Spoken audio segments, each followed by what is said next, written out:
Pois é, o prazer estar voltando aqui ao programa. Bom, é um jogo de extrema importância.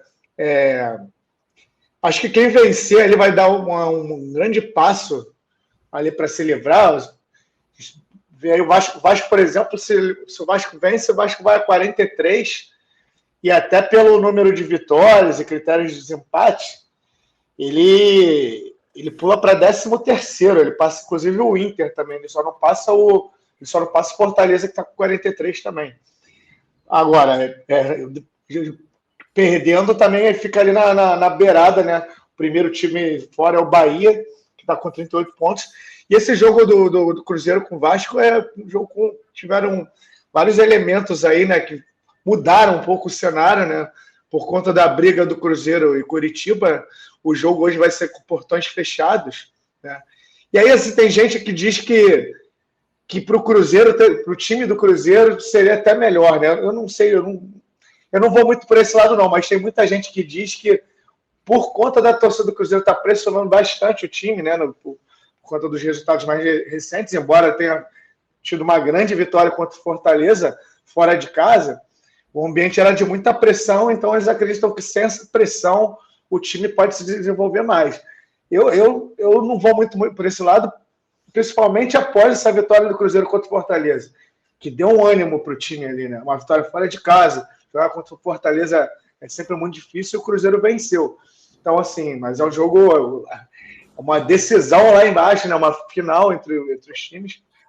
Pelo lado do Vasco, o Vasco ele conseguiu fazer um acordo com a CBF para ter o Gabriel Peck, né? O Gabriel Peck estava naquela semana de treinamentos com times, com a seleção sub-23.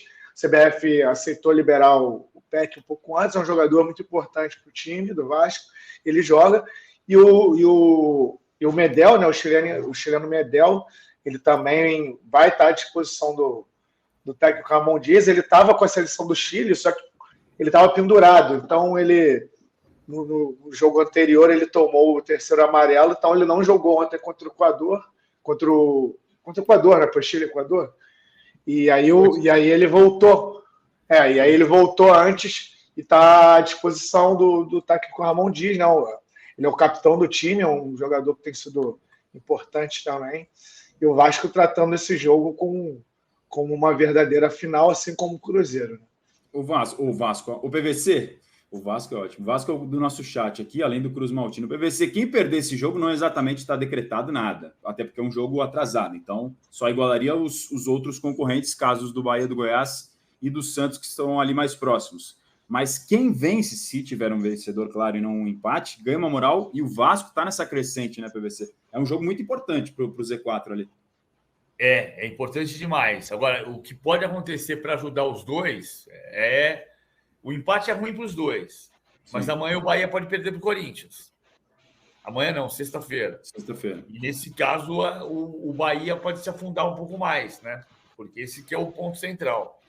O duelo Paulo Autuori e Ramon Dias, 2 campeões continentais no mesmo ano, em 1997, quando o Cruzeiro foi campeão da Libertadores com o Paulo Autuori e o River Plate ganhou a Supercopa com o Ramon Dias.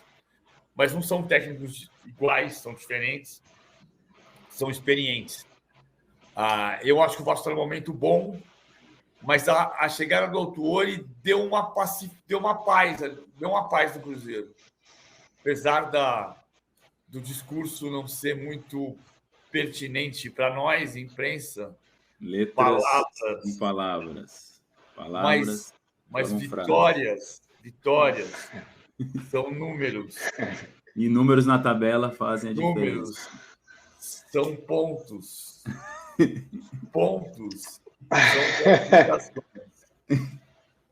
Pontos são a salvação que o torcedor tanto quer, Brás. O Cruzeiro, assim, eu estou curioso para saber como é que vai ser o comportamento do Cruzeiro, porque ele não vai jogar mais com torcida, né, até o final do campeonato, pelo menos, né? E são 3 jogos. A não ser que surja um efeito suspensivo da vida. Em tese, assim, e aí são 3 jogos em casa, tem esse do Vasco agora, se eu não me engano, eles pegam o Atlético Paranaense em casa também, e a última rodada é contra o Palmeiras também no Mineirão. Aí, em tese, sem torcida, né? Então, E o Cruzeiro agora veio nessa crescente, essa vitória contra o Fortaleza. Vamos ver como é que vai se comportar sem o seu torcedor, né? Lembrando que são portões fechados, então visitantes também não pode comparecer. Então, o Mineirão hoje vai estar com portões fechados, jogo às 19 horas. Uma pena, né? Porque se não tivesse essa punição, essa justa punição, provavelmente, né? Certamente o Mineirão ia estar lotado hoje, pela importância do jogo e pelo resultado, né? Pela vitória sobre o Fortaleza, que deu aquela esperança ao torcedor do Cruzeiro. Isso me dá mais um gancho para a gente falar. A gente começou falando de cidadania e é outro ponto. Coritiba e Cruzeiro. É claro que a gente tem que discutir a polícia do Rio de Janeiro, mas a gente tem um problema de cidadania no Brasil. E não vamos nos esquecer da polícia do governador paulista Tarcísio. No caso desse Coritiba e Cruzeiro, foi aquela batalha campal na Vila Capanema, que é um estádio bem mais acuado, né, onde o Paraná costuma mandar seus jogos. Para quem não se lembra, depois de um gol na partida, a torcida do Cruzeiro entrou no gramado para ir começar agressões, e aí, na sequência, a torcida do Coritiba também entra e começa aquela briga generalizada, motivo pelo qual o Cruzeiro é punido e vai jogar sem torcida. Só para trazer a informação certinha do que o Braz tinha falado, é isso mesmo. Vasco hoje, depois tem o Goiás fora, Atlético Paranaense em casa, o Botafogo fora e fecha com o Palmeiras em casa os últimos jogos do Cruzeiro no Brasileirão. Você ia completar, Braz? Não, falando um pouco até sobre essa briga aí contra o rebaixamento, analisando friamente, eu acho a tabela tanto a do Vasco quanto do Cruzeiro mais difícil do que a do Bahia, né? Embora o Bahia hoje esteja, né, sendo o primeiro da zona ali com 38 pontos, eu acho, né, analisando friamente, que as tabelas do Vasco e do Cruzeiro são mais difíceis que a do Bahia, né? Mas também não quer dizer muita coisa, né? Se você analisar ali friamente se Fortaleza e Cruzeiro, talvez muita gente não estava contando na matemática esses 3 pontos do Cruzeiro, e o Cruzeiro foi lá e ganhou, né? E o Fortaleza ficou ali com 43 pontos, está muito mal depois do vice-campeonato da Sul-Americana. Acho que não vai ter problema nessa reta decisiva, mas patinou no momento mais complicado da competição, Braz.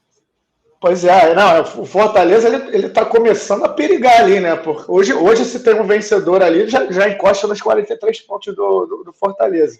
E só para complementar a informação sobre o de Vasco, assim, então o Vasco vai poder contar tanto com o Medel quanto o Gabriel Peck, e os desfalques são o Eric Marcos e o Orellano, né, o argentino Luca Orellano, que o Vasco foi o maior investimento do Vasco na temporada, né, o maior investimento da história, né, essa contratação desse garoto. Ele é novo ainda, tem 22 anos, era do Vélez Sarsfield. E aí o curioso dessa história do Orellano é o seguinte: ele no jogo contra o Cuiabá, ele faz até um golaço, né? Ele driblou 3 ali, fez o gol na vitória contra o Cuiabá, só que ele teve uma pequena fratura na mão. Os médicos do Vasco sugeriram 2 tipos de procedimentos ali, mais rápidos, que ele poderia jogar ali com uma proteção e continuar jogando. Só que o Orellano ele preferiu se consultar com um médico argentino particular dele, e ele quis engessar a mão ao invés dos procedimentos que o Vasco tinha sugerido, uma pequena cirurgia ali, que ele poderia, em breve, estar em campo ainda nesse Campeonato Brasileiro. Mas ele não quis fazer isso, ele quis optar por engessar a mão dele, e por conta de ter optado por isso, ele está fora do Campeonato Brasileiro. Assim.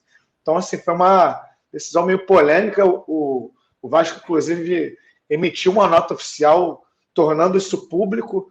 Assim, soou até como uma coisa que pareceu que o Vasco ficou meio incomodado com essa decisão, mas respeitou. Mas, enfim, a questão é, o Luca Orellano, ele tem uma parte, talvez a melhor parte dele com a camisa do Vasco contra o Cuiabá, só que ele tem esse problema na mão e ele prefere optar por engessar, e por conta disso ele não joga mais esse ano no Campeonato Brasileiro.